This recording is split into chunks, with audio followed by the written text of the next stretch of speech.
What do you got to eat? Here, guys. Ooh. What's this say? I don't know. What's that say? I know, but I'm not gonna tell. I think it says it's good. Conjecture Hoops contains all the presumptions, assumptions, and off-the-wall postulations a growing kid needs. Conjecture Hoops, a big bowl of bullshit.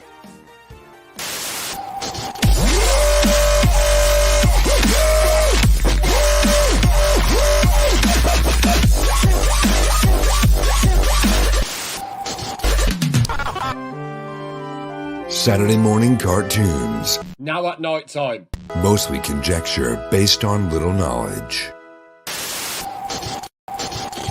Please welcome Max Headshrew, Dell,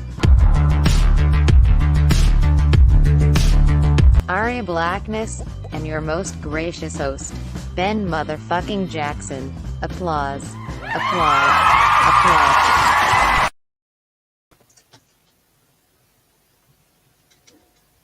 Somebody say something. Oh my god, it's us! Yeah! It's a Muppet Show! Sorry, were you expecting something else? Buddha, you look like my slightly less attractive clone. Thank you. Too sexy for the shirt. Too sexy for the shirt. So sexy it hurts. The look I've been going for 20 years. So, I read some You're a Hellblazer good-looking comics boy. this week, and I was surprised to find that he doesn't look like Keanu Reeves. I know. What the hell's with that? I don't know. I know Kung Fu. Which was a big sticking point when the film came out for a lot of British fans, right? You Americanized it, and you gave him black hair, and he took the pints off him and gave him whiskey, and he walks around New York, and he's not. It's like not really the same character, really. Like, yeah, it is. It is. He is. I think he's a better. I think he's a better Constantine than that other guy we had for the series. oh yeah, I didn't think he was especially good. No. The I gotta thing be I honest. like about the Hellblazer franchise is Doug Bradley's central performance as Pinhead. Have I been devouring the wrong franchise all week? I think so. Yeah. Yeah. Oh, right. That's Hellraiser. Oh, sorry. Not Hellblazer. Yeah. Yeah. Now, my introduction to the Hellblazer. He's a thicker clone as well. Yeah. Now, my introduction to the Hellblazer franchise was the Guillermo del Toro film with Ron Perlman. No, that's Hellboy. Hellboy, right? Yeah. That's my opening banter over and done with. Okay. Thanks for tuning in, everyone.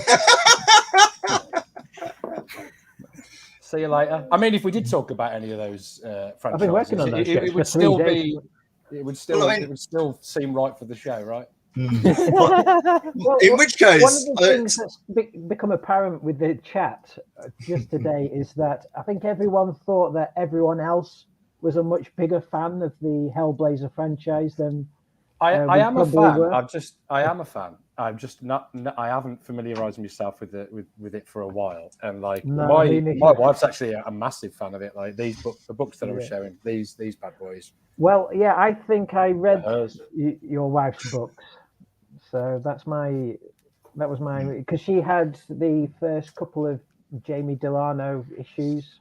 Right. Well, I'll tell you what. If anyone watching is mad that we don't know more about Hellblazer, I got a solution. It's called "Come on the fucking show yourself." Yeah. Yes. Tell us off. Incidentally, I think Hellraiser and Hellblazer would be a good crossover. Of course, I'd it like would. I was I'd like actually to thinking see of that show where Danny LaRue plays a sailor. I don't. And I think that's Hello Dolly. Yeah. Anyway, I'd like to see Constantine fight Cenobites. That seems like something he'd be well equipped to do. But then, Yeah. like, it wouldn't be a horror movie because instead of being a victim, he'd just run circles around all of the bad guys. Yeah. Right. I suppose if it like in the first Hellraiser movie, see, I'm already going on to it. The main character sort of does trick the Cenobites in a way that Constantine might in the original film. You're right, but she's like you get the sense that she barely makes it and that she's really lucky. Whereas Constantine, I feel like most of the time, like even if it's by the skin of his teeth, he kind of takes it for granted that he's going to win. Yeah, we go in with a plan, right? Win. Yeah, for sure. Did anybody watch the series when it was on? I did, yes. What did you think of it? Yeah, like yourself, I always think that sometimes sticking closer to the source material isn't necessarily a good thing. Yeah, like they got the look of him right. They cast an English actor from the right. Well, he was Welsh, but he had the right accent, sort of northeast accent. Yeah. So he looked the part, but maybe just didn't have the gravitas to pull it off. Yeah, that and as well. I think the writing was like pretty muted because I was looking forward to it at the time, and I remember reading like a pre-synopsis that was basically saying like they can't have him, you can't actually see him smoking and stuff like that. Oh, that's annoying. Yeah, which is like pretty antithetical because he's supposed to be like super self-destructive. That's the whole point of him. He's like killing himself, but he's a genius. You what? There was one or two shots of him smoking, but he's supposed to be a chain smoker. Yeah, you saw him throw a cigarette away. You saw him throw the cigarettes away, but you didn't actually see him consistently lighting up or anything like that. That's so dumb. I hate these these nitpicky little sensory things. They annoy the hell out of me. Right. And because I think about it, like when you're looking at a magazine, like a swimsuit magazine, and there's women in bikini, and you can see all of their breast except the nipple. Like, what's the point of that? Like at that point, just show the nipple. Like, what are you doing? Like, what's free the nipple? Like, it doesn't make any sense to me. And I think it's pretty similar with this because it's like as long as you don't actually see him inhaling on this cigarette, what difference does it make at this point? Yeah, and I think in Get Out, I imbibed, but I didn't inhale. So I think I'm of the stark opposite. I would blur everything out except for the nipple. Right. That's all I'm actually interested in seeing anyway. Yeah. I don't care about the woman attached to the nipple. No. Just to be a woman. It has to be a nipple. The nipple. Right. That makes sense. Could be a guy. I don't mind. As long as it shaves the hair. I feel like men don't have as long of nipples almost ever. Right. But there's probably an evolutionary reason for that, isn't there? Yeah, it's because we don't have glands that give milk to our young. This show is about Hellblazer. So the thing I like about Hellblazer is that there's like a built-in reason why he's always smoking, because it looks cool and it's a fun aesthetic and it's tons of fun to draw, tons of fun to look at. But it makes sense, like you were saying, because he's self-destructive, right? And so it's kind of like you might look at it and just be like, oh, this guy's always smoking. That's a dumb gimmick. Well, it kind of makes sense, though, because he's the guy that doesn't give a fuck, and he'll go toe-to-toe with Satan and demons, and he's not worried about it. Like, he knows there's an afterlife, so he's not afraid of dying. Yeah, it's the drunken master aesthetic in it. And it works because heroes with faults are very attractive because you can relate to them more. Yes. Yeah.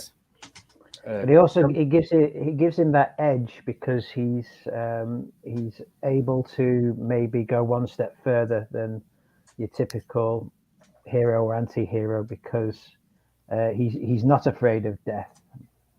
So right. The thing that I never got about the film, while we're on about the death scene, right at the end of that movie, I don't know if you remember, he like, because he's earlier on in the film, you find out he tried to commit suicide and was brought back, or he failed. But because of that, he committed a sin, so he's going to go to hell. Right. So he in order to sort of make up for the sin, he's trying to like exorcise demons out of people, and he thinks if he builds up enough back catalogue of all these sort of, in quotes, good things that he's done, then it will sort of give him another pass into heaven.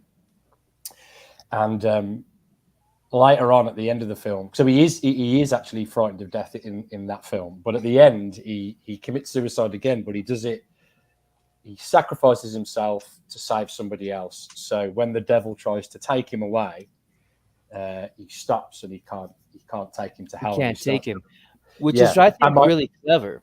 It is really clever, but my issue is the following scene, right? So he's floating away, he's going to heaven, and he flicks the devil the finger. But then the devil, to stop him from going to heaven, reaches into him and pulls out all the cancer that he's got in his lungs, because you find out that he's terminally ill.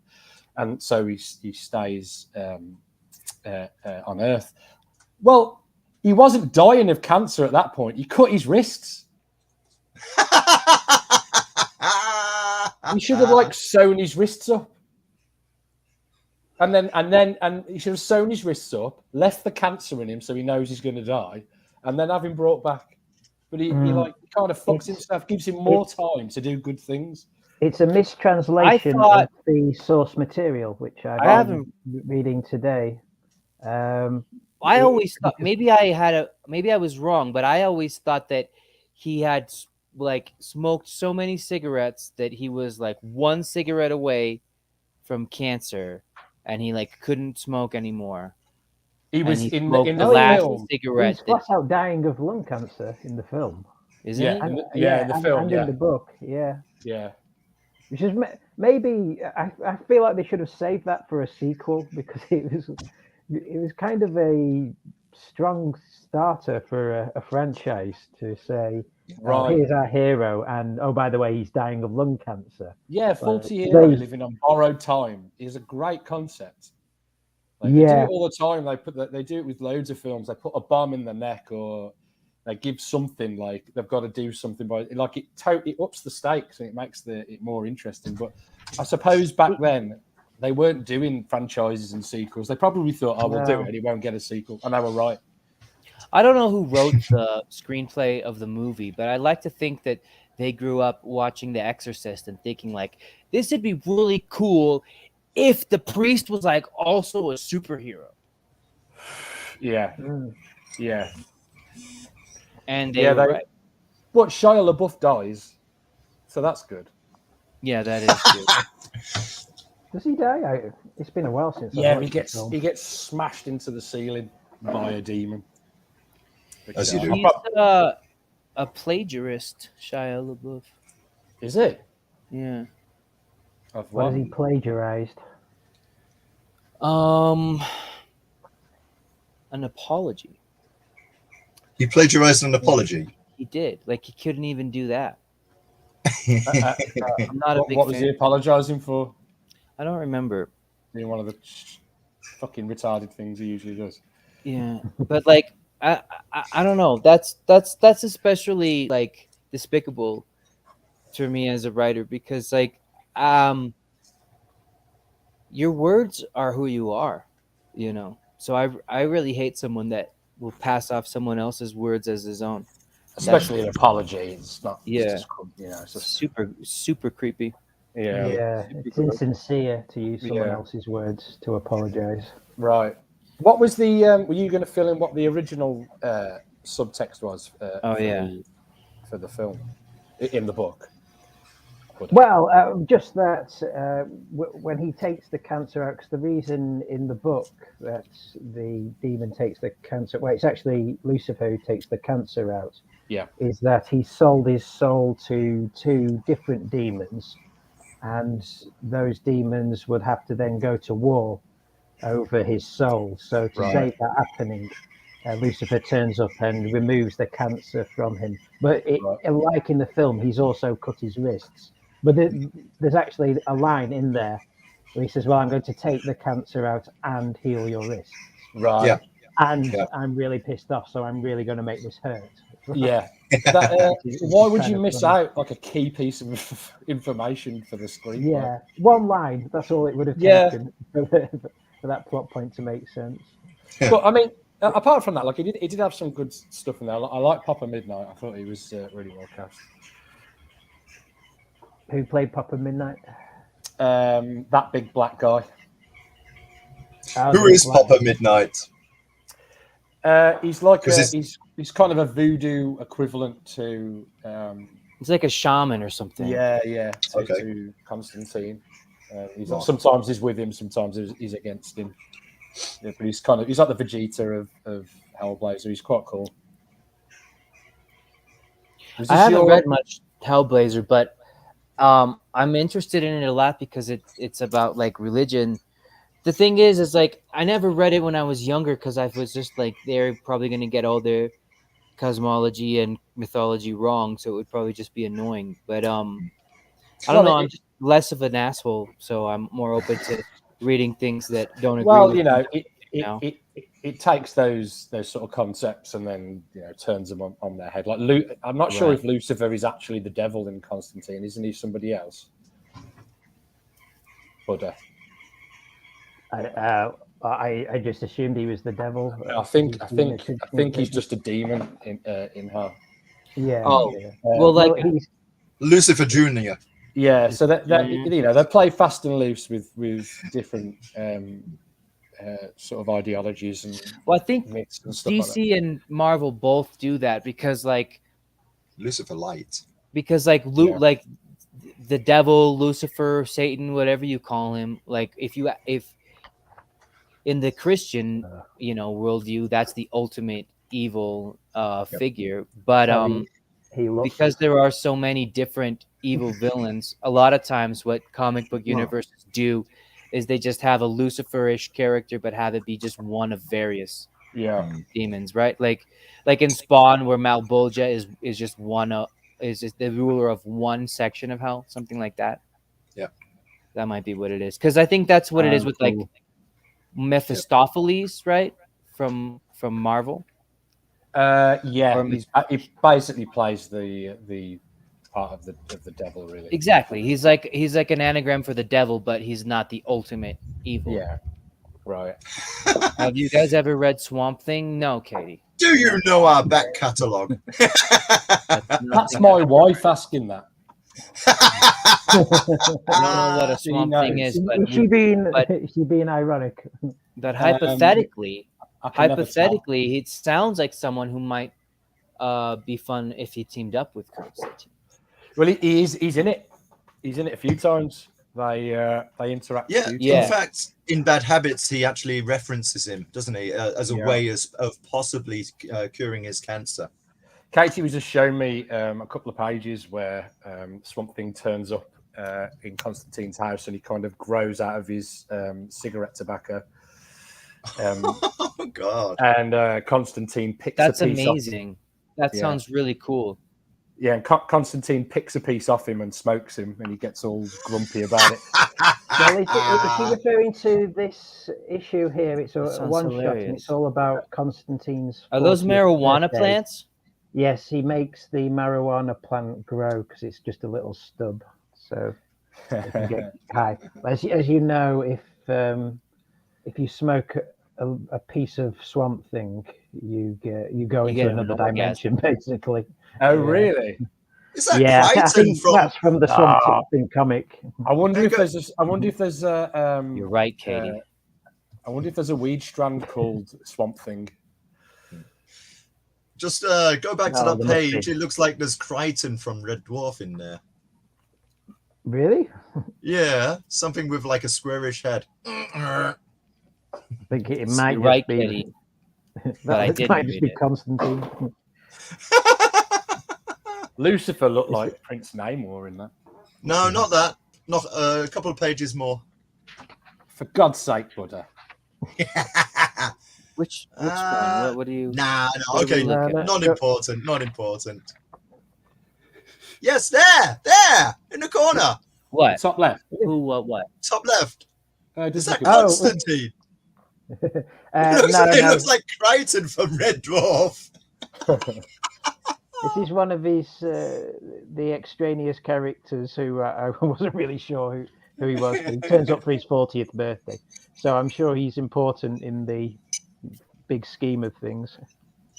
I'm a big fan of Preacher, and so the Constantine books that I collected were the Garth Ennis ones. I think he took over from Jamie Delano, who did like the first 40 issues or so.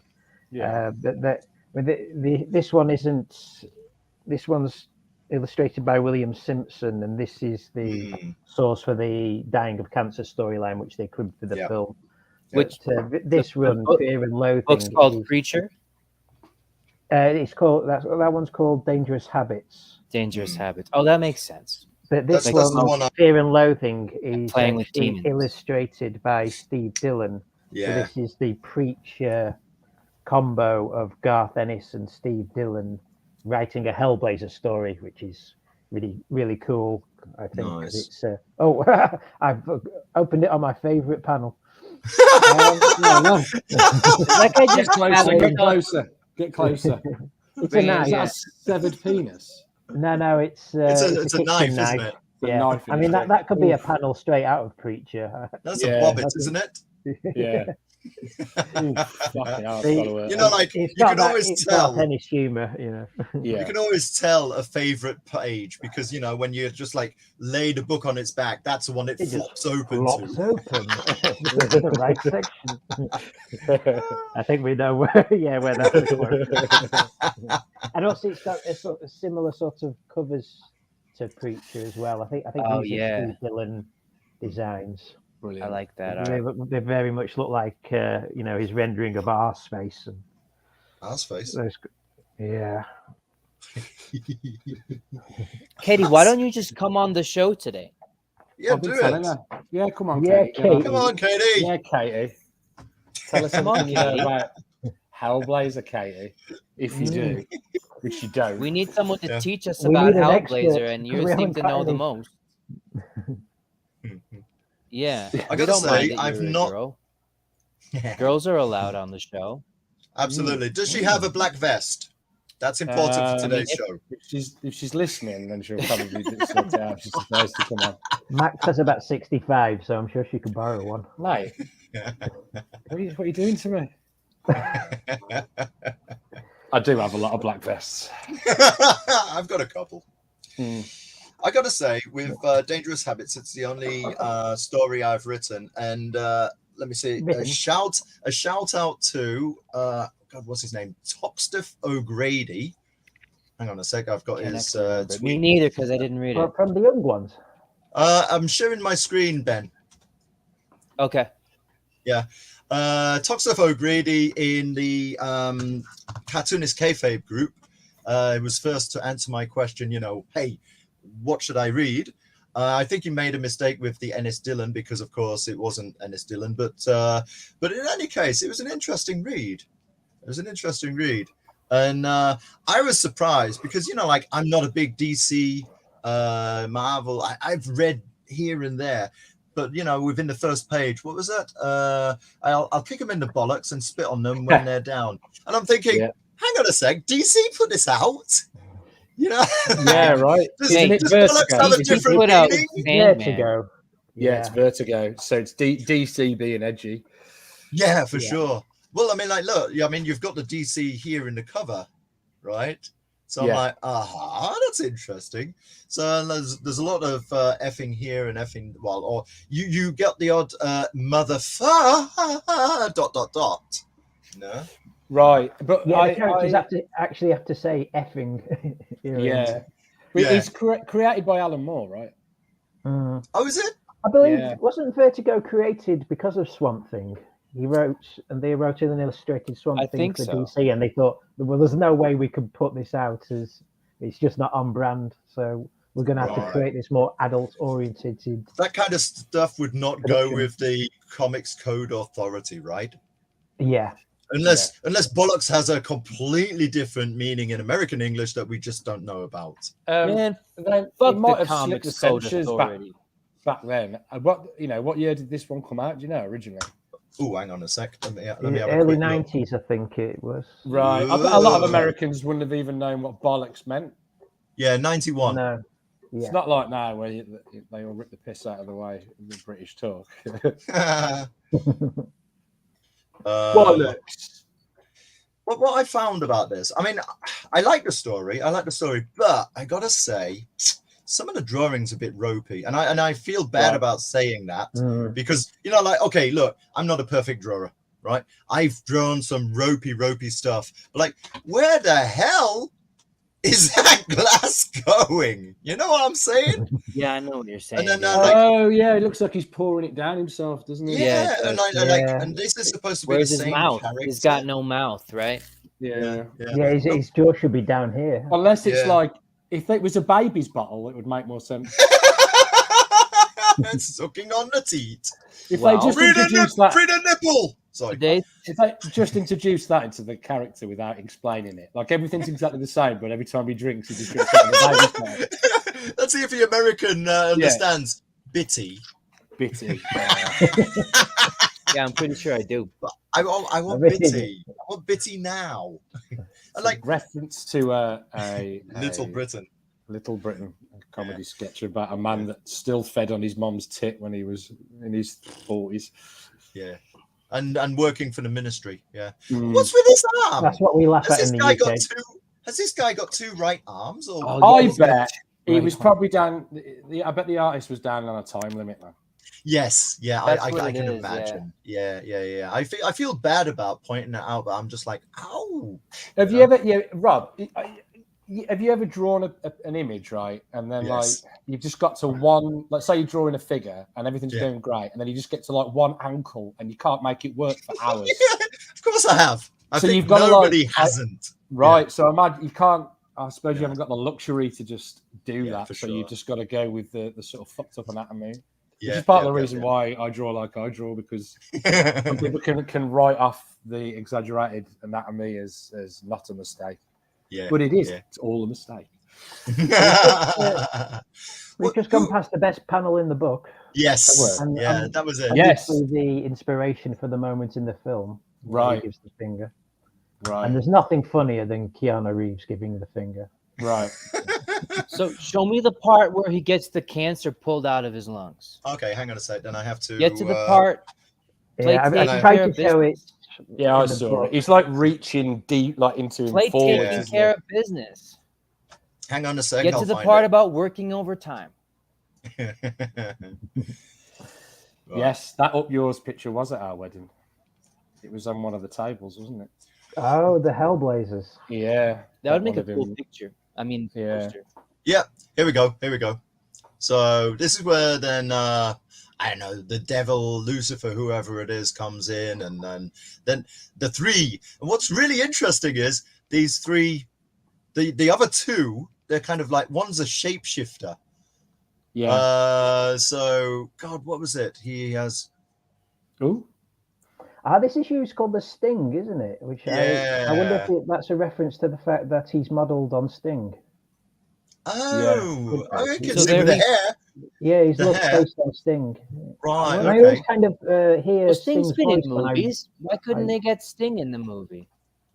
he'd have been too old, basically. Plus, so, I mean, Sting would have been perfect casting for Constantine. Plus, he can't say, like, I know Kung Fu, like Keanu Reeves does, so.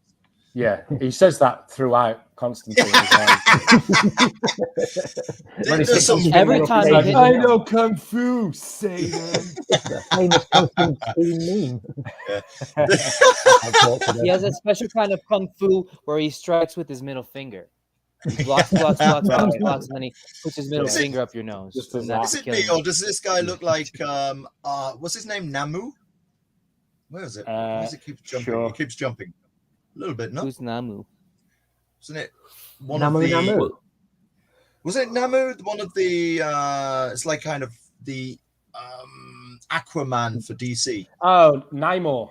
Prince Namor! Yeah. Yeah, he just does look him. like Namor. Yeah, he looks exactly like him. Righty. So what? So he's Oh, that was it. This is the one I was looking for, where the shapeshifter changes into Elvis. What the hell? Oh, cool. Oh yeah. Show us the cancer rip. I want to see the cancer rip. I want to see the It's cancer. coming. It's Yeah. Where's the money shot? Cancer rip coming. is the name There of you our There you go. go. Yeah. Yeah, That's cool. Namor is just diving into that, right? Right. He's good at swimming, is why. Look at He's Namor's pissed face. off with him, so he's not making it gentle. Look at Constantine's face, man. Oh, that hurts a little. You can see a lot of teeth and gums, dude. He's just really getting his lips out of the way. Look at that one.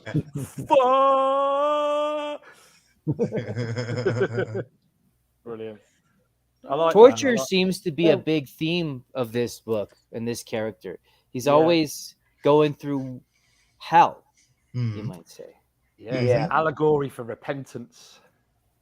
It's a very gory Is this book. an anti-religious book? No, I don't think so. I wouldn't be mad if it was. Most are. No, I don't think it is. I think it's like a sandbox character, so every story's different, right? But I think it just leads you to make up your own mind. Sort of. The stuff I've read doesn't really touch on religion that much. No, There's a pastor character in it, but it deals more with demons and demon mythology, really. right. Anything specifically. like the Christian, But like apart from any church or anything. pretty much. Yeah. What I do like about it is the color scheme. Let me share something else, right? Stop See that Oh, picture where he's sticking his Too finger late. in the background. That's okay.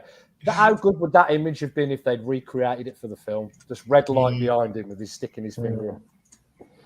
Brilliant. It's all done there for him.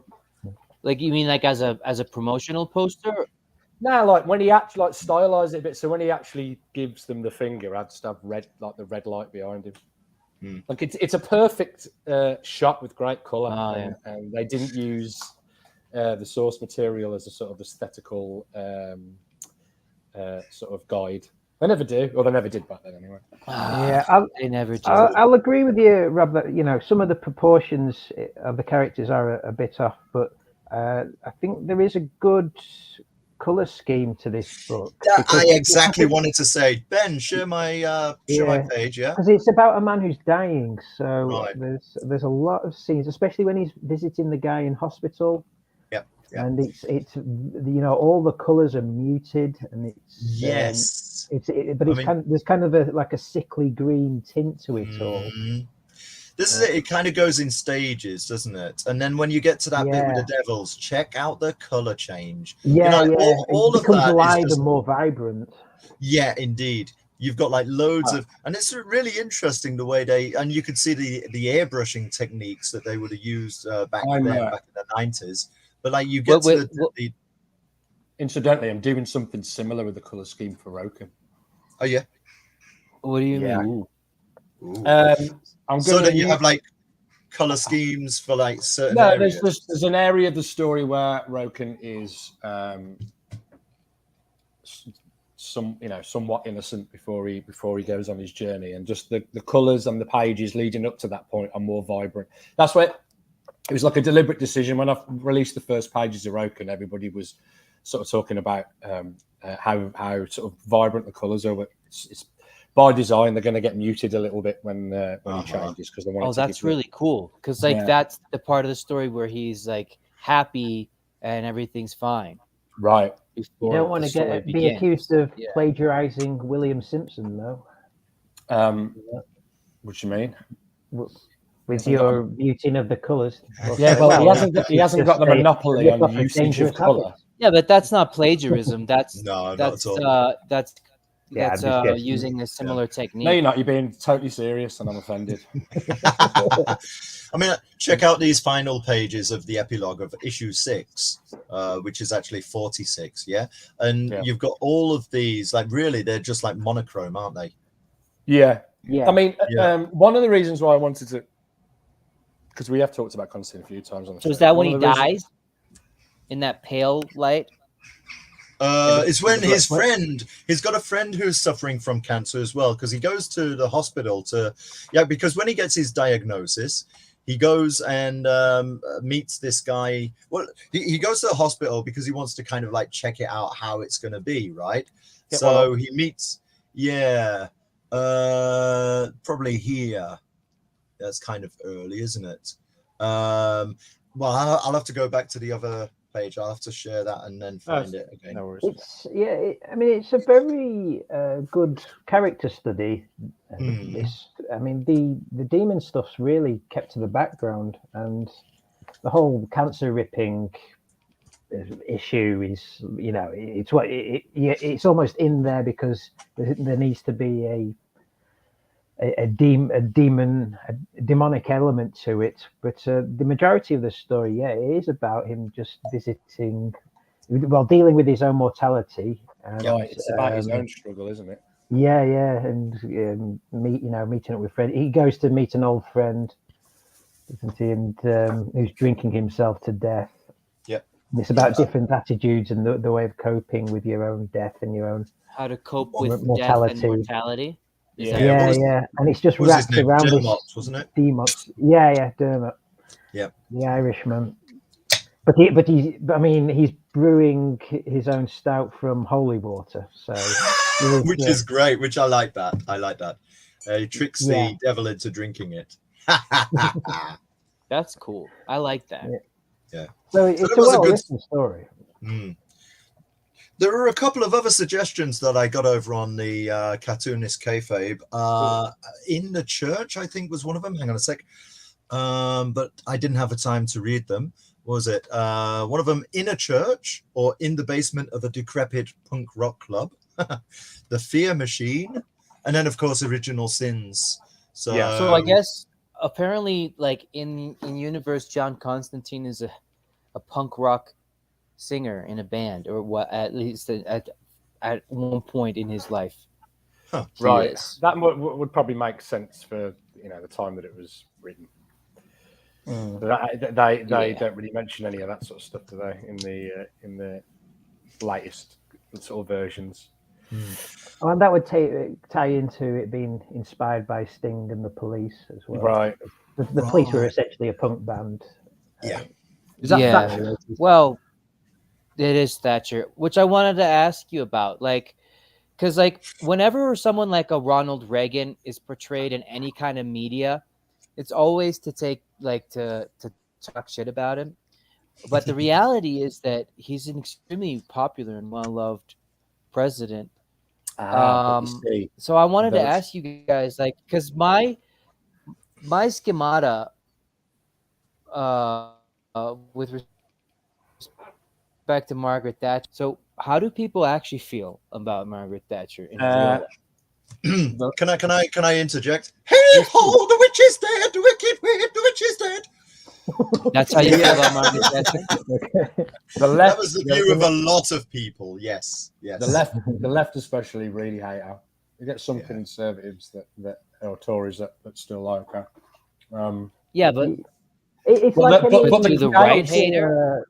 Right-wing leader, they're either hailed as a god by the right and the devil by the left.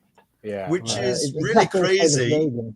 Which is really crazy in respect of Brexit, because of course she was completely pro-European. Well, people tend to be not have the opinions that you assume that they have. Look at Caitlyn Jenner. She was big left. Caitlyn Jenner's transphobic icon for the left, and now she's like a big conservative. So the thing is, she's there. sat there with her lipstick on and her wig, talking about, I don't think that biological females should compete against males. It's so unexpected.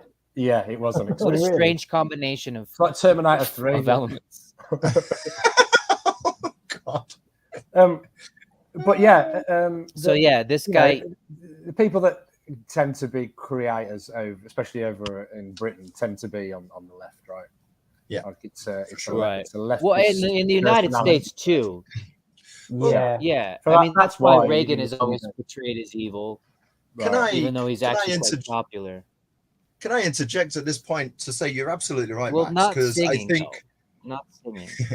because think about it, the way that a lot of people made their big breaks in writing was with comics such as 2000 AD, right? And a lot of those writers and creators, I'm not going to say they couldn't or they didn't have the opportunity, for example, to get into television or to get into movies and that, but comics was a really good way to actually get into writing and get popular. I don't know if that's just something I'm really assuming. I think probably a bit of conjecture for you, but I'm thinking a lot of the writers for 2000 AD were self-confessed anarchists. There you go. Alan Moore is a self-confessed anarchist. Yeah, I think Grant Alan Moore, Grant not really left or right, but smash everything and rebuild from. Alan Moore said a few wanky things about comics writing in there. Oh wow! Did he? Yeah, he did. Yeah. You can't worry about that. They just, if you understand, you understand, and if you don't, you don't. I'm having trouble with like Neil Gaiman being so unaware of what Comicsgate really is. It bothers me, but whatever. You got to separate the art from the artist. You do. I just wanted to say on the idea of 2000 AD, especially because it was either, what was it, action or battle comic? I can't remember which one because I wasn't really too much into the war comics. But one of those was actually shut down for showing a young girl like throwing a bottle at police. So they actually shut that. I mean, that was in the news. It was, I think it was talked about in Parliament, etc. They shut the comic down. So what they did was they said, okay, well, let's do something else. And they created 2000 AD because this is really cool about science fiction. Wait, quick plug. In my book, space. Let me get that on. Get rid of him. Space to create in Chinese science fiction. I actually go into this and I actually talk about.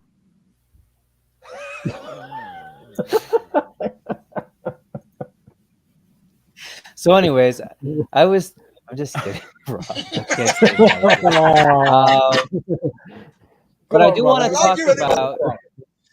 No, it wasn't just in 2000 AD. It was, for example, also in Chinese science fiction, because so much writing can be political, that you dress it up in some kind of fantasy, futuristic.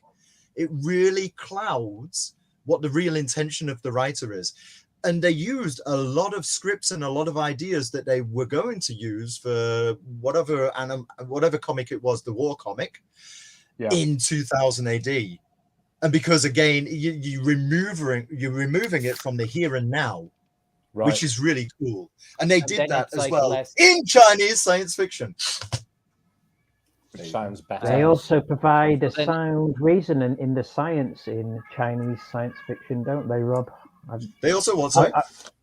In the science fiction, there's something fantastical isn't just there for the sake of it. There's always got to be a sound basis. I've been learning a lot from you this week. We've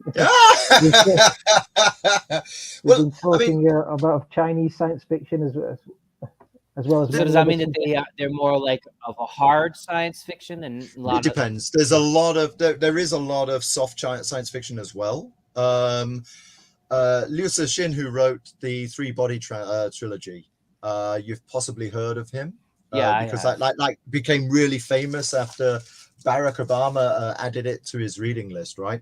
And it was it's an interesting book. I've read the first two. I haven't read the third one yet. What are you laughing at? But I want to talk about when you said Barack Obama. Yeah. In any case. So By Lisa the way, Shin became like really talking famous for about that. And how like Ronald Reagan and Margaret Thatcher are demonized just because creatives tend to be leftist. Like the same thing with Nixon. Like Nixon is like everybody's schemata. As soon as you hear Richard Nixon is like corrupt, evil, the goddamn worst fucking president of all time. That Barack Obama has been like confirmed and caught doing like 10 times worse and more contrived spying on his political opponents than Nixon. But when you say Obama, nobody thinks the same things when you say Nixon. It's just it's incorrect and it's unfair. Anyways, People so support something people cool instead of about policies. this book. I wanted to ask about Ronald Reagan. Why is Ronald Reagan really popular in Germany? Westminster Pop quiz. Abbey was Sounds like a built setup for a on. joke. Sorry, what? I say Ronald Reagan is really popular in Germany. Why? Pop quiz. I don't know, Rob. I want to talk about Hellblazer. So Westminster Abbey was Mr. like, Gorbachev, tear down this wall. Robert. Sure, yeah. I think we've had enough of your microphone today. Thank you. The Westminster Abbey was built on the site of a shrine to Apollo. I don't know if that's true. I don't care, but that's really cool. And even if it's not true, that's a really cool element in a story because that's setting this up for the future part of this story where we go back in time and we meet a different Constantine, the Constantine, right? Right. Constantine, the Roman emperor. Exactly. Mm-hmm. And so this is a really cool story because it's like more up my alley because it's like more fantasy. There's like dragons and witches and all kinds of swords and stuff like that. And so I like this story a lot because it's like a different take on Constantine, the historical Constantine, who, if you don't know, was a sun worshiper who became Christian because he became convinced that Christ was the real manifestation of his sun god, and he was right. But this story makes a twist on it, and it makes it like if that whole story was basically according to this comic book, what we know about Constantine is wrong and a deception, because in this book he doesn't actually worship the sun, he worships the moon, which is female. Right? He has this statue, if you can tell. It's like it's a statue of a woman's body, right? And the waterfall comes through this hole, and like when there's a full moon, you can see the moon through that hole. Is that also? Can I be forgiven for thinking that it is also a vagina? A vagina, yeah. It can be. Yeah, absolutely. No, yeah. I mean, well, it is because the whole. It's meant to be actually, Max, because if you know about like sun and moon motifs in religion, like the moon is almost always conceptualized as female and the sun is male, and so like moon goddesses are always like associated with water too, because the waterfall comes down here and it's meant to appear as if the entire pool were her vaginal fluid, right? Right. But it could also be interpreted as the female form as well, because she's the female form sitting cross-legged. Yeah, it's that. But surrounding it, is and the water coming out of her vagina. Yeah. Although the water there would be coming out of the. I said it could be interpreted two ways. I don't think that exists. Sorry, what? I didn't get Buddha's point. It could also be interpreted as the female forms. So the clitoris is the head. It could be hair. That's what we're saying. It looks like breasts, and below it looks like breasts. There's a vulva either side. Well, I mean, I think this top part is meant to be the head, right? And then these are the breasts. But it's also the head. Legs. Yeah, but it's also the clitoris. Right. The head is also the clitoris. Yeah, and it's surrounded by a vulva. Who's the artist here? Do we know? Good question. That is a good question. I don't remember, but I'll look it up in a second. It's not Simpson or Dylan. It's a very different style. Yeah. But I like this book a lot because it shows that, and I happen to know about this because my grandfather was a missionary to an indigenous tribe in Colombia which worships a mother goddess very much like this, in fact. And water is associated with her, and so is the way they worship is by what they do, rituals which they think sexually stimulate the goddess. So like every man who is a member of that religion is meant to, by consuming this drug that they take, which is basically cocaine, but they mash it in a gourd, right? And that's supposed to resemble female genitals. And what they actually believe is that they're sexually stimulating their goddess. What do they mash it with? With a stick. Oh, like they have a gourd filled with cocaine and they mash it with a stick. And they think that in so doing, they're sexually stimulating a female goddess. Credit card. They mashed it with a giant credit card. And this is India. Yeah. There's a bit of a delay for Ben, isn't there?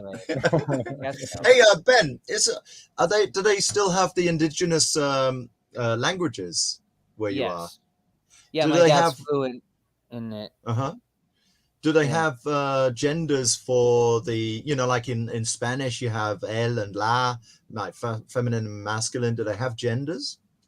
Yeah, they do. Well, the tribe in question, which is the Kogi tribe, they're really interesting because not only do they have genders, but they have very specific roles for male and for female people, and like it would never occur to any of them to like go outside of that.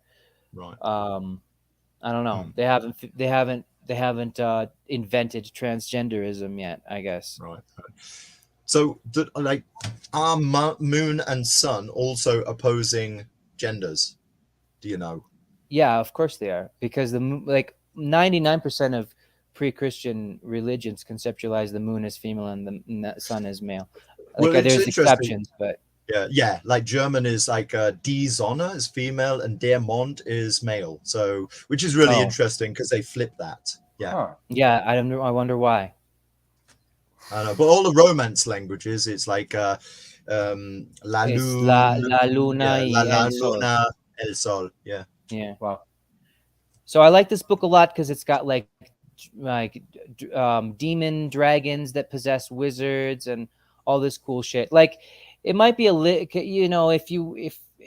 if I showed it to some of my religious associates and other Orthodox people, someone might dislike it because it's sort of it's a fictitious take on Constantine, so it shows him as a bad person and as a deceiver. Sure. And obviously Orthodox tradition is that he's a saint, but that doesn't matter because it's just a speculative piece, right? It's a what if, and I'm fine with that. Exactly. Yeah. That's all it is. Exactly. And what's the name of the book? I didn't catch it. So I think it's just an annual. I think it's from 1989. Let's take a look. Hellblazer annual. Jamie Delano. There we go. Ryan Talbot. Talbot. Wow. Okay. Cool. Talbot Ryan seems Talbot, to be the yeah. artist. So what I like about this book as well was like obviously the parallel between Constantine and Constantine, but also like bringing it full circle at the end with this like punk rock performance, right? So there's a song, and these are the lyrics to the song, and like you have to invent for yourself what it sounds like, but it's punk rock, so you know what it sounds like. They all sound the goddamn same, don't they? And then the lyrics of the song sort of mirror the themes of the story we just saw with the other Constantine. So it's kind of like an like a, what do you call it? Like a coda, right? After you read the story of Constantine, then you have this like song, quote unquote, that's just like the last few pages of the book. So that was a cool read. I enjoyed that a lot. And I like these kind of shots as well, like to match the lyrics, because it's like political and angry as punk rock is. And so there's just kind of these like stock images painted over, right? Yeah. So like give it that like I'm mad at the government, vibe. Can you zoom in a little bit so we can see some of the lyrics? Oh yeah. Are you gonna sing them? Whoa! There you go. Well, hey, I've got my microphone, but it seems to annoy you. No, it's just that you need to ask permission every time. But yeah, I think it would be appropriate in this case. Why don't you sing? Go on, then. What's the name of this song? Something about Venus. Venus. Something Venus. I've got you full size, but I can't see those lyrics. They're too small. There we All go. right, here we go. Down a bit. Out The a song bit. starts here. Song starts here with saints and sinners, raw beginners. All right. Let me zoom out just a little bit. I'll show you. There. Stop. Are you going to do a death metal voice? Yeah. Saints and sinners, raw beginners, lipsticks, trace and TV dinners, cigar smoke, bars, expensive new cars. Sounds like a showboat, yeah. The Acapulco dive and Medieval jive. They also, but no, this is the first thing part is, was Rob, fucking genius. I like it when you sing, but your microphone has an annoying echo. To be clear, so I don't like your microphone. I don't like when you use that microphone, but I do find it funny when you sing. So sorry if I hurt your feelings. Thank you for the opportunity to clarify. Well, I'm going to rip that song. That's going on the intro. So yeah, dude, a little bit of punk rock, a little bit of fantasy, a little bit of religion, a little bit of Lucy on my mind. That book really hit the spot for me. Oh, I'm glad you liked it, man. I have thought for a while that you'd enjoyed Constantine. Yeah, I'm looking forward to Brian reading Talbot illustrated a lot of Sandman as well. I just quickly Googled him because I thought I recognized the name. Yeah. Well, Talbot's big in 2000 AD, isn't he? Yeah. I can't think. I knew I recognized the name. Yeah, I can't remember off the top of my head. Did he not do? Damn it! In 2000 AD, there was a character who was a rock star who also was like a superhero. Oh, Zenith. Wasn't that Grant Morrison made him, right? That sounds like a Grant Morrison idea. Grant Morrison created Zenith. Yeah. Did Talbot draw him though? Let's have a look. There was also a pop singer superhero, right? Dazzler or something like that, isn't it? Female? No, never heard of her. Vajazzle? No, I'm pretty sure there's a superhero who called Dazzle, whose superpower is to sing. Yeah, okay. She's an X-Man. Dazzler. Yeah, she's like a disco. Just a rip off her of superpower really. is her superpower is like disco. I can't find any mention of Zenith. He did do a lot of Judge Dredd. Yeah. Early on. Yeah, Zenith is good. Yeah, super cool artist. Yeah, really. Katie says that up yours pic was at our wedding. Do you remember, Max? Yeah, I remember. I was there. Did she actually watch this show? She said that ages ago. Yeah, but I was sharing my screen, so I couldn't see. See, I've noticed there's an issue that we ought to find a way to resolve. When I'm sharing my screen, that's all I'm seeing, so I can't do the comments and the viddly bups. It might be better if we were always both logged in, Max. That way, if I'm sharing screen, you could do the comments and that. Yeah. Okay. No worries. What I noticed is because I shared the bargain bin a few times now, and I kind of flip between the two screens, so I can actually see what's going on on the show as well. And then anytime I need to scroll, then I'll flip back. Yeah, good idea. Yeah, I'll do that from now. I'll do that from now on because these comments were ages ago, so it's kind of like. Yeah, he's still talking about Chinese sci-fi. Chinese knockoff. Yeah, but not really. Yes and no. I mean, there's a lot of stuff in Chinese science fiction that is completely whack out there. Yeah, I can imagine. Seriously. And like stuff that like really I would not imagine to have come out in Western science fiction. Seriously. Well, that's a lot of Eastern entertainments like that because they have different creative values and narrative techniques, and you've got stuff like that. on the one hand you've got like mythology, the mythology that like really belongs to China, and also you've got the family values that are quite different here. Yeah. We could do a show on that. I'm all for it. I've written about it. I've given talks about it. It was my main focus for my masters. What, you think you're going to come on a show and just make us all look stupid because you've done a masters in it and we haven't? Yeah. Okay. No, of course I'm not going to do that. But no. But I find the topic. In fact, I got to say, like the 5 months right in my master thesis was like the best part of my studies.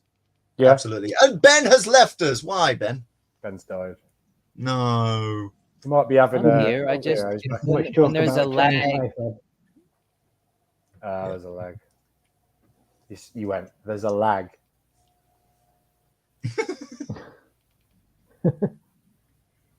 Okay, everybody do the same pose. Okay. Okay, screenshot it. Ben, do it again.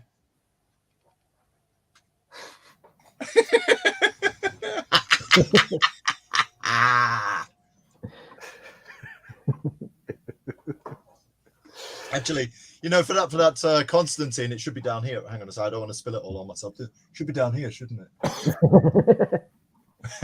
American Comics Company says Hollywood in general, MCU is probably referred to as the Chinese knockoffs. Okay. Well. Where are we going to do favorite artists this week, or did that idea fall by the wayside?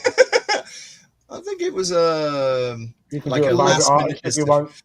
It was a last-minute decision, and that's why I came up with like asking on Facebook. Yeah, what am I going to do, guys? Come on, give me some hints. And we approve, Rob. Yeah, we appreciate it, Rob. I have no idea. We don't like your echoey microphone, but we love you. Yeah. What? Did you bring along I have a favorite artist homework? Because if you did, show it, mate. Get it out, mate. Well, did anybody else? Because it's pointless. No. It's just me.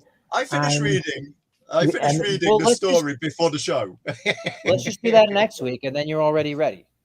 Yeah. Okay. Yeah. Because otherwise, it sounded like the Hellblazer talk was winding down, but then. Oh yeah, we got another 38 minutes to fill. What happened was I suggested 5 ideas, and everyone said yes, let's do all of them, and then nobody agreed on which one to do first until like 5 minutes ago. We were just like Hellblazer, fuck it. So next week it's favorite artists, right? Can I ask a question, right? Because how many? Constantine, I saw the film years ago. Have no idea anymore what was in it. Yeah, completely forget. Keanu Reeves, Demons. Yeah, right. Yeah, not a shaman. Swinton as the devil. Constantine, So what I was gonna ask is like, how many films are there out there that are really from comics that the general population really does not know comes from comics? I think there's a bunch. Yeah, there is a bunch. There was that Road to Perdition. That's a comic. No one knew that was a comic. Whoa, okay. But there's probably quite a few, yeah. Mm-hmm. I can't think of any other time. Spider-Man's a comic. Get the front door. Honestly. Does anyone know the film The Death of Stalin? No. The Armando Iannucci film. No, it's it. Okay. No. Okay, well, that's a film that nobody knows that it's a comic or a film. It seems. Yeah, it's just a title. We thought it was just a title. What was it, Rob? Comedy all about the death of Stalin. It's got Michael Palin. Comedy about the death of Stalin, and it's a comic. Yeah, Michael Palin. It's a black. It's all British sort of comedy stars. Okay. Steve Buscemi's in it, the guy from the Larry Sanders Show. But they're all playing Russians in the 50s, but they've all got the like northern accents and things. It's But is it like it's very, very dark humor. nice? Oh, I'll watch that. Because I'm surprised no one's heard of it. But No. it was inspired by a graphic novel. Really? The David Cronenberg A History of Violence. Really, that was a comic? I had no idea. That was a graphic novel, yeah. Huh. I'm just trying to think. Oh, what's the most? Actually, that makes sense. Really obscure. I like didn't History know of that. Violence. I'm just Googling Stalin speech text because I want to read it in a northern accent. I think Stalin. He's like done in a broad Cockney accent. Okay. All right. Here we go. In fact, shall I share my screen? Maybe. Sure. If I. Oh God, there's so many screens open. Let's have that. Right. That's not Stalin. Up yours, Stalin. Oh, well, mate. Whoa. Just screen. All right, who can do a Cockney accent then? All right, comrades. Hang on. Apple and pears. I'll do the northern one. It's easier. 8 years have passed since the last elections to the Supreme Soviet. This has been a period replete with events of a decisive nature. I don't know what that accent is these days. What north was that person from? I have no. Not a lot of planets have a north. Jim. Buddha, Yeah, Jim. you're northern. Take it from the first 4 years, Buddha. I thought you were saying it then. Yeah. Hey up. 8 years have passed since the last elections to the Supreme Soviet. This has been a period replete with events of a decisive nature. The first 4 years were years of intense labor on the parts of the Soviet people in carrying out the third 5-year plan. The second 4 years covered the events of the war against the German and Japanese aggressors. The events of the Second World War, undoubtedly, the war was a main event during the past period. It's all right. What you might not know is actually I am Northern too. Yeah, Right. I was just going to say that. Definitely didn't realise it by that accent. It's been a while. I've lived abroad. How long have you while. been living in China? I lived in Taiwan for 3 years. Where do you live It now? sounds like it. In Germany. Oh, in Germany. That was Grimsby by way of Taiwan. China. Your wife's yeah. Chinese, and you Yeah, it both works. live in Germany. Yeah, it works. Grimsby, Gibraltar, London, Grimsby, Binbrook, Grimsby, London. Oh, hang on a second. I got London in the wrong place. Okay, London, Hull, and then Hull, and then it was Seoul, Taipei, Yeah. Busan for a little bit, for like a month, Oh. and then back to Heidelberg and Cologne and now Karst. That's about it. Shit. That's a lot. Yeah. Wow. And that's Here's how that Max's. sound when you live in Here's all those places. Max's. Lichfield, Yeah, England.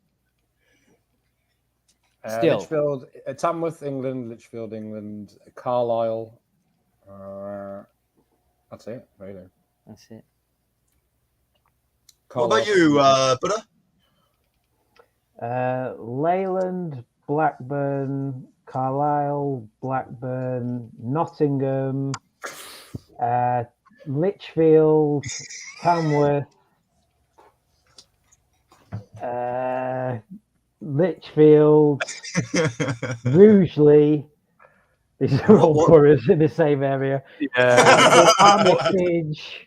With the exception of Carlisle and where it's Swaddling. It from. moves a lot, All but not very far. Yeah. Yeah, Next yeah. door. Not in the past decade, no. Right. What about you then, Ben? Well, mine's Bogota, Buffalo, Bogota, Fort Lauderdale, Bogota. Is that Nice. all? That's it. Why haven't you lived That's right. round about the same town like the rest of us? You were some fucking loser or something. I do always end up back in Bogota, though. I can't get away. There's such a thing as a little American. What you mean? You mean like Little Britain? I mean, like a little Englander, a little American. We eat a lot, dude. We eat so much. We have big appetites, man. Like, I have to never eat until I'm full, because if I did, I'd be fat as hell. How does I that went work? to the States. I don't eat until I'm 20 full. years ago. I don't. I'm always hungry, Rob. If I ate until satiation, I'd be fat as you can't imagine how fat I'd be. Yeah. I've tried a couple of times to eat as much as I can until I don't feel like eating anymore, and you'd be alarmed at how much I ate. I ate 40 buffalo wings in one sitting once. 40. Wow. Dude. Yeah, My there's first something time in about the US, You're not impressed, American- brother. You're doing Well, that, you mate. can. my first time in the US. Oh, sorry. Yeah. I've been with Buddha when he's done an eating challenge. Oh, God. How many wings can you eat, Buddha, in one setting? I reckon I could manage 40. Yeah. Yeah. I believe you. We should when we should do that when I fly to Litchfield. I'm not proud of this fact. Well, we should. I did a man v food challenge, didn't I? You were Yeah, there, you did, weren't you, Max?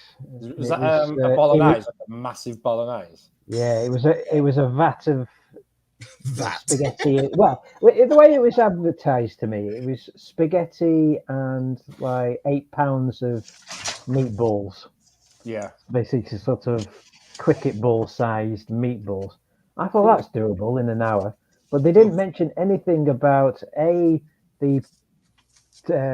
pasta bake sauce that all the spaghetti would come. Did you have garlic bread as well? Yeah, and 8 slices of garlic bread. Garlic bread. I've got an amazing photo of you being destroyed by that. Sorry, how many meatballs did you eat? 8. And how many were you meant to eat in an hour?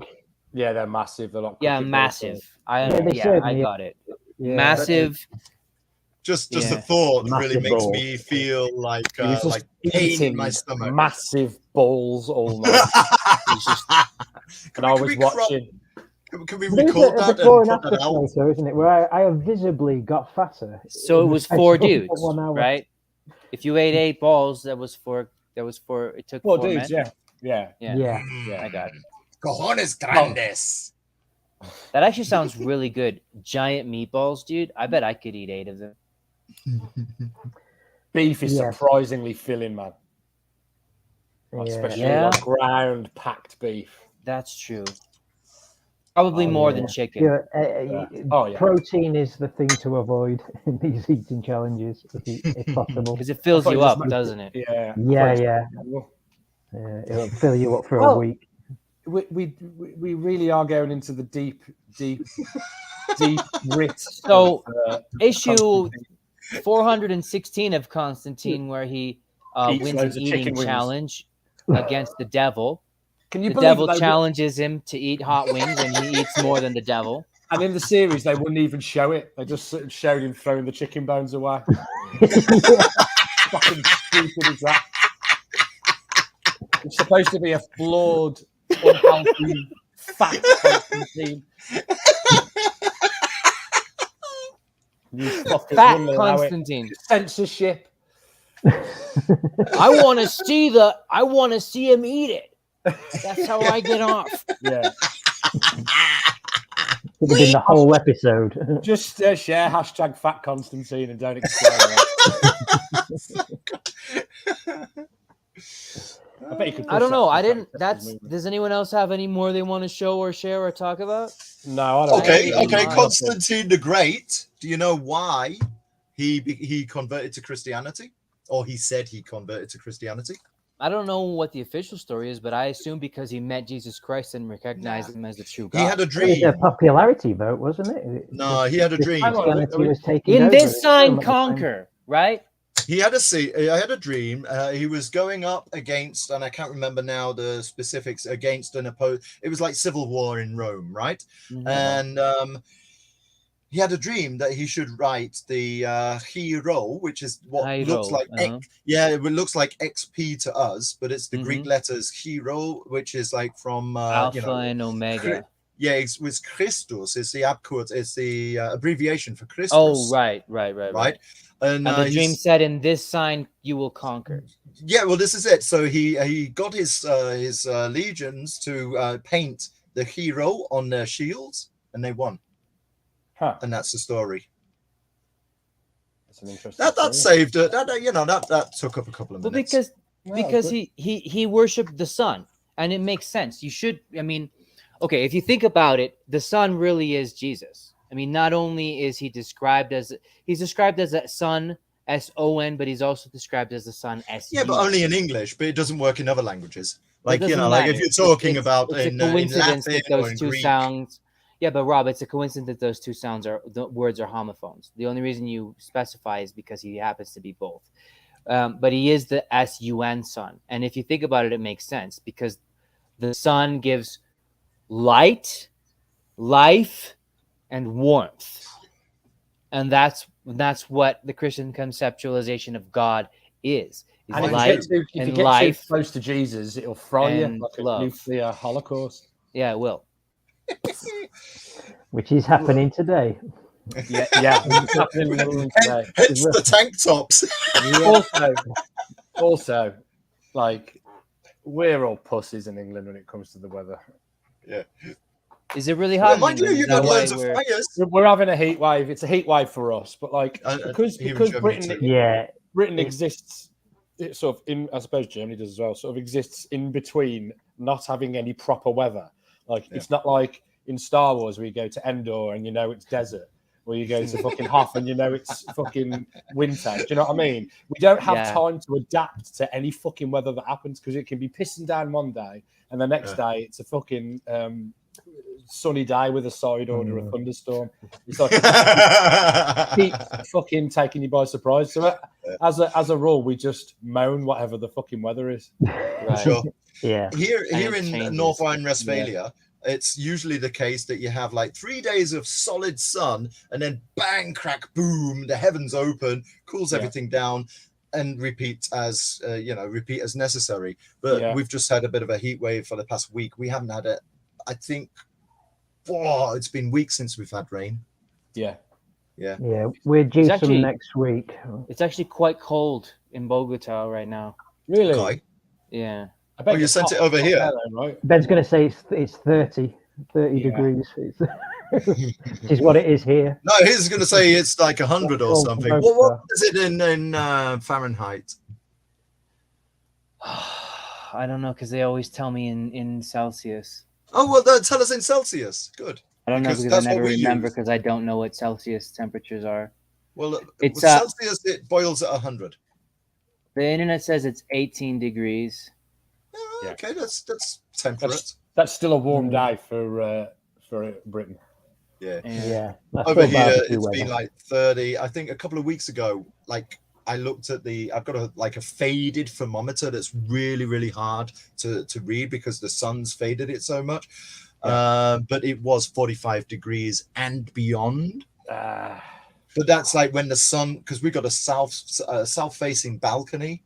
So, of course, the sun was really like beating on this, like, can I say that? The sun was beating on the balcony.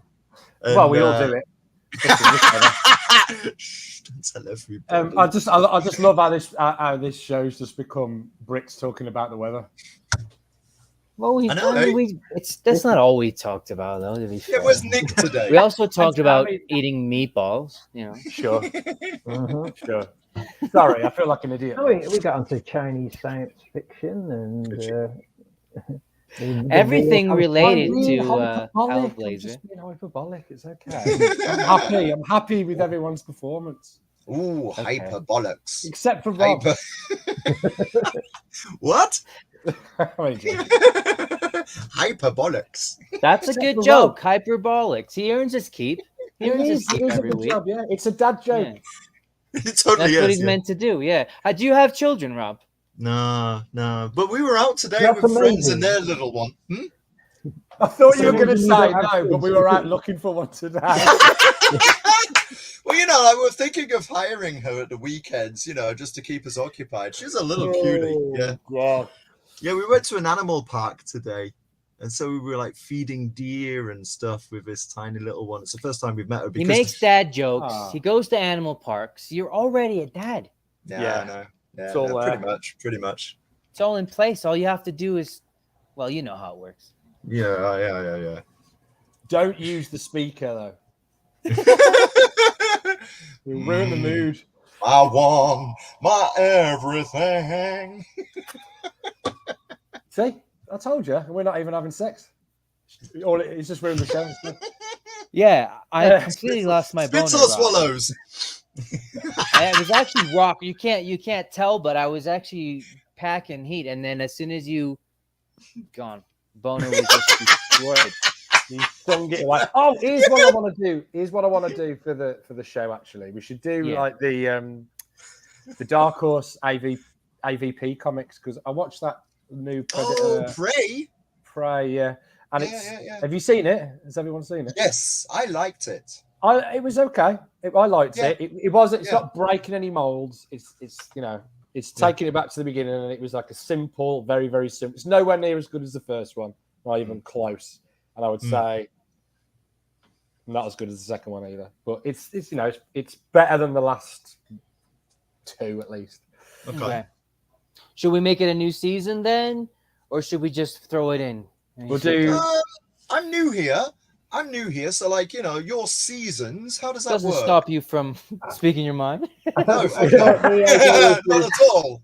These are not the jokes you are thinking of. This is what happens. We run with the shows till, historically, although I'm open to other people's opinions, historically, until me and Ben have decided that the overall topic that we're discussing we are bored of, and we've run out of show energy for it. So in order to sort of repump the show's energy, we'll go off for a week. I'll change a few of the art stuff around, and we'll change parts of the formats of the show and the subject. So if anyone has any suggestions at any point, just message me, man, because you're all part of the show. Like without you guys helping us out, I probably couldn't do it. I do like Buddha's idea of the favorite artist before we change tact. And I also like the idea. I think it was Nick's idea originally. Yeah. Was it? Okay. Well, Nick's not here. Again. You're my wife now, Dave. And I also like Max's. I also like Max's idea of the Alien versus Predator. I've actually got some of those copies in real paper. So have I. Yeah, that I've never read. No. Oh, really? They're very good. I gotta say, I love. Did they predate the film, the AVP film? Oh yeah, these were the actual inspiration for the film. No. So check before you answer. There's a main AVP story, which basically deals with the same theme of the first AVP movie. Which predates the movie. It predates it massively, but instead of it being on in the Arctic, because they couldn't afford to do the source material in the original book, it's in space. So it's a bunch of people that colonize a planet, and then when they go and what they don't realize is the predators use it for their hunting grounds. That sounds cool. But it is. And you can see some of It's a lot cooler than it's a lot cooler. Yeah, everyone was really hyped for the film, weren't they? Right. The tiny, cool little scenes in the film are any part where you're like, oh, that was quite good. That was taken from the comic, and everything else was good. So like when he snaps off the alien's finger and burns that symbol on her forehead, that's all part. That's from the comic. Okay, done. I'm reading that. Yeah, that sounds amazing. That's for next week. Topic. That's next week's topic. Japanese. She's a Japanese woman in the book. It's very good. Let's make an executive decision and get the thumbnail out, and then drum up the interest for it. They did this great thing with. Yeah, okay, I'll do it tonight. They did this great thing where they sort of break down that barrier of someone being able to communicate with the predator, because it can record speech it can like record speech. Yay! Woo! Boys gone wild. Woo! Penises, lads. Feels like we're winding down, right? Does Yeah. We've been winding down for about 45 minutes. Yeah. Rokon on Indiegogo. You heard him today. He said he painted a bunch of fucking pages. He's almost done with it.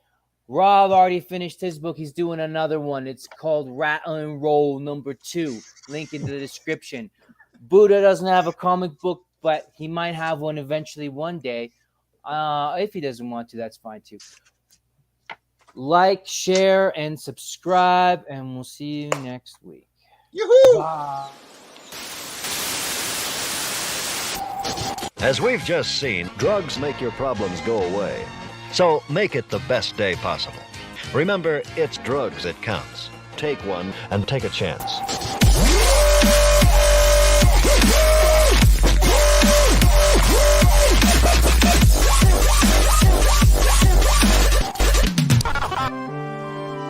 Saturday morning cartoons, mostly conjecture based on little knowledge.